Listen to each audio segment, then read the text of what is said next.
I need to get the hell out of here because he's trying to park another car right here. Not sure where it's coming from.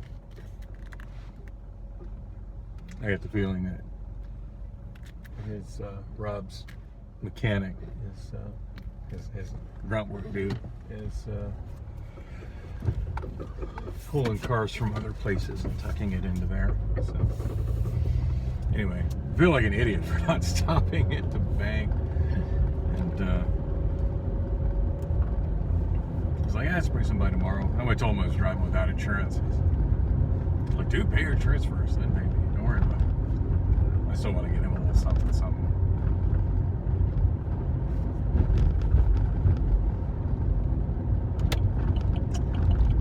So at this point,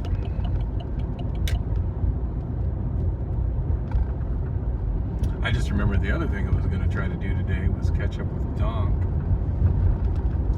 and get the keys duplicated for this car, but it's already getting kind of late in the afternoon. 4:48 p.m. I was supposed to get to the party around 7. Yeah, I should probably just go get something to eat and finish up the karaoke projects I have open on my computer right now and pack it up and start heading over. It's about that time.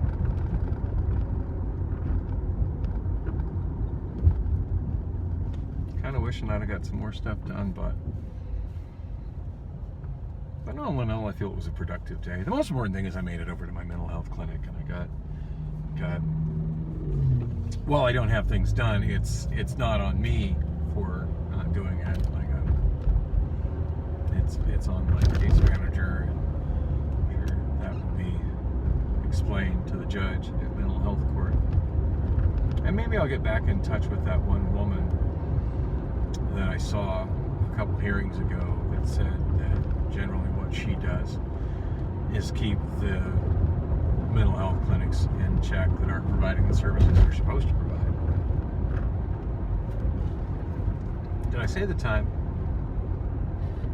It's 4:49 p.m. Still Friday evening, or is it afternoon? When does afternoon become evening? I'm not really sure. There are a lot of rules. The other thing is, their home was the sidewalk in downtown Phoenix on the zone. Yeah. See, you have to think of it that way. That was my home. That was their home, right?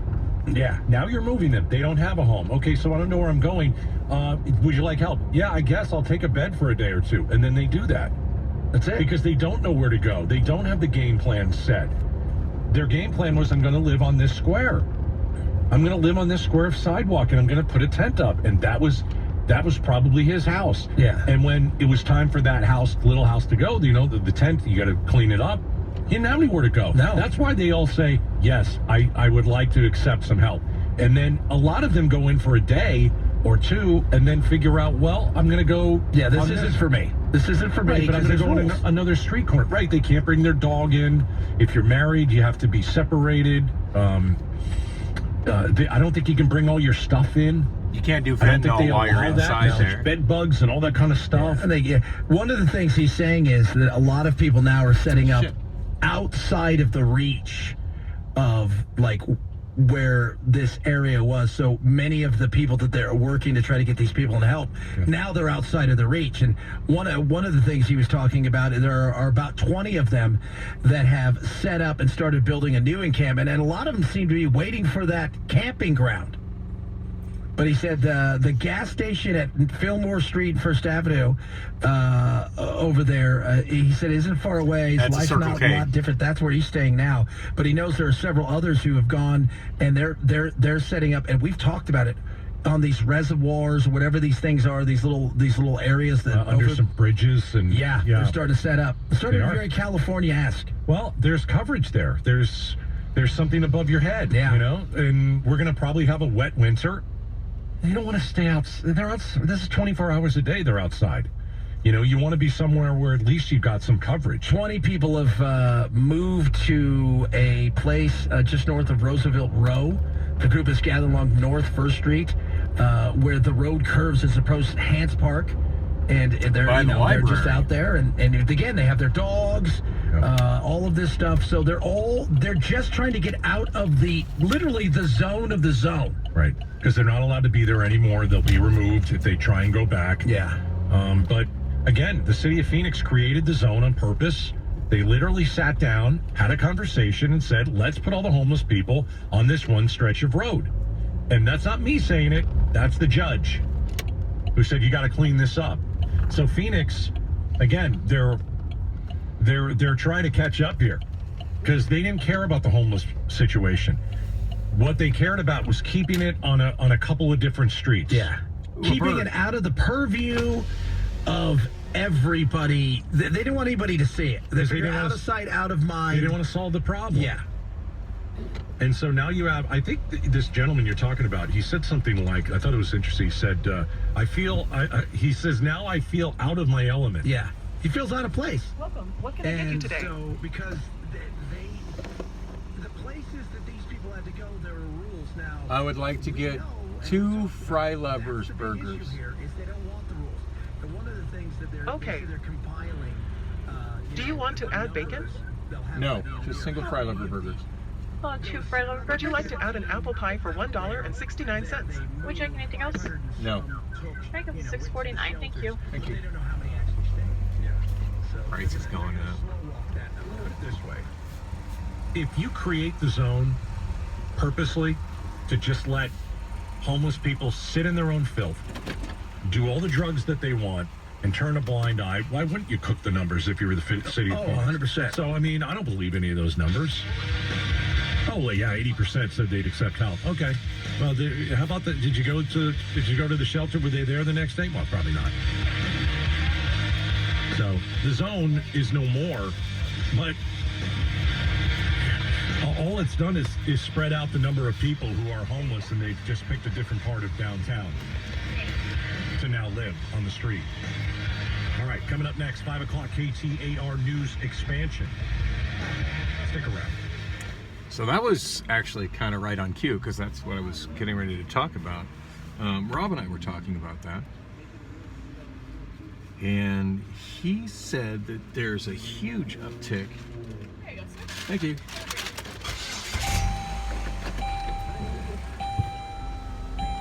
That there's a huge uptick in homeless people squatting with little tents and other shanty type shelters at Cortez Park, which is a park I spent a lot of time in as a child growing up near Metro Center.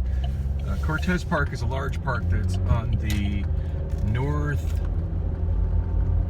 corner of 35th Avenue and Dunlap. That was a really nice part of town when I was a child in the late 70s and in the 1980s. And I lived in that area in the 1990s as well. Had a house on Sweetwater right off of 35th Avenue. It's still not as good of a part of town, but still not a bad part of town. But that is one of the worst parts of town now. It's amazing how that area is degraded since then. And Rob said that he was over there, Rob, my mechanic, and that there's loads of homeless people in that park, but where they're squatting is along the banks of the canal. The Arizona Canal runs through there. This is everywhere from 43rd Avenue all the way to the I-17 freeway. And I'm wondering if the city of Phoenix can even do anything about that. That's SRP property. Now, I think there's a city easement alongside it. I'm not sure exactly how the divvying up of responsibility and property is handled along the canal. Like, I think the multi-use path bike route that runs along the canal was put in by the city of Phoenix, but who's actually responsible for people squatting along it and living in tents along it? I'm not sure. But the way it is these days, I'm sure that SRP is going to look at it as Phoenix's problem, and Phoenix is going to look at it as SRP's problem, and both of them are going to just take it as an excuse to do nothing about the problem. I mean, when you look at the zone, and yeah, the city of Phoenix created the zone, as Mac and Gatos were saying. But not only did the city of Phoenix create the zone, the city of Phoenix spent well in excess of $1 million on attorney's fees trying to fight against the plaintiffs, who were the property owners and business owners in and near the zone, to allow it to stay there, to not have to clean it up. So yeah, the cleaning up of the zone has not fixed the homeless situation. And unlike what Mac and Gatos, Gatos and Chad are saying, where they're just in other places downtown, and I'm sure they are in other places downtown, but it's by no means limited to the other places downtown. They're also in other places in and around Phoenix, particularly up near Metro Center. I believe that's a Tesla Model S off to my left there. We don't have those at Hertz. And I'm surprised at how similar that looks to the Model Y and the Model 3, because the Model S used to look quite a bit different from the Model 3. Burger's hitting the spot. And even though the price has gone up a little bit, happy to say that shrinkflation is not at Rowley's yet. This Fry Lover's Burger looks to be the same size and quality and everything that it's always been. Absolutely hitting the spot. Sure do seem to be seeing a lot of those Volkswagen bugs. The reboot bugs. Like that one on my right here. Not as cool as the Pikachu bug, but it's still kind of neat seeing more of those on the road, because I'm reasonably sure they quit making those quite some time ago as well.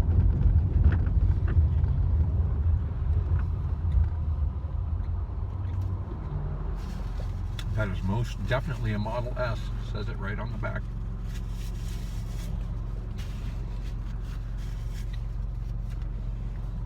Looks to be bigger and notably more luxurious than the Model 3. But the overall layout of the car is very similar to the Model Y and the Model 3.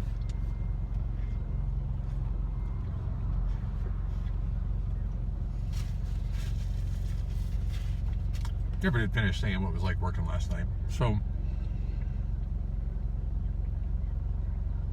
Keontae said he was off lot the entire time, and there was literally nobody working maintenance.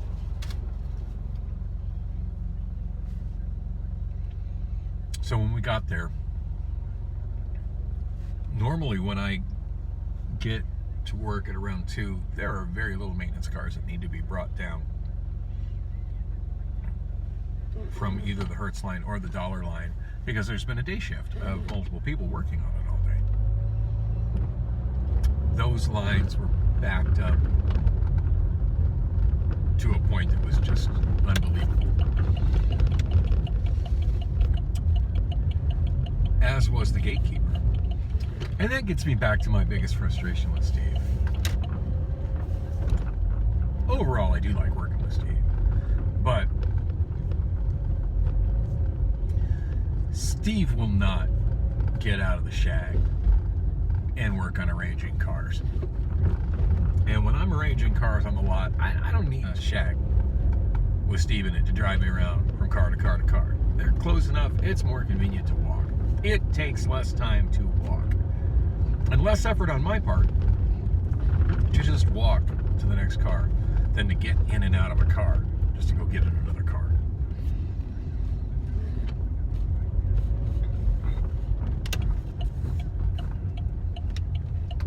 When I work with Andre,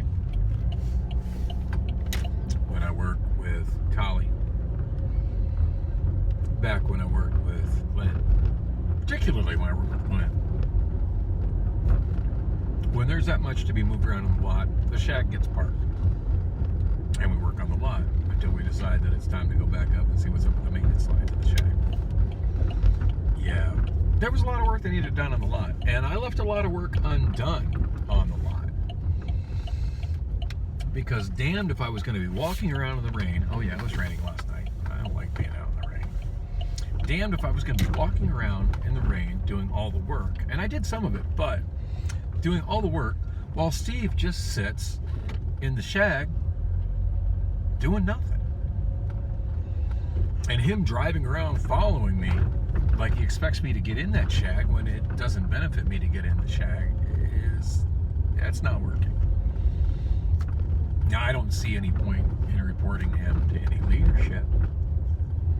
Because as I've said, nobody fucks with Steve. I mean, if they didn't fire him over running over some dude's ankle and probably maiming him for life, they're not going to fire him because I say he's lazy. And I don't want them to fire him. I would still... Did y'all see that? I'm going to back it up so you can take a closer look. That is the cable box that got destroyed when the city of Phoenix was doing their bulk trash pickup the last time around.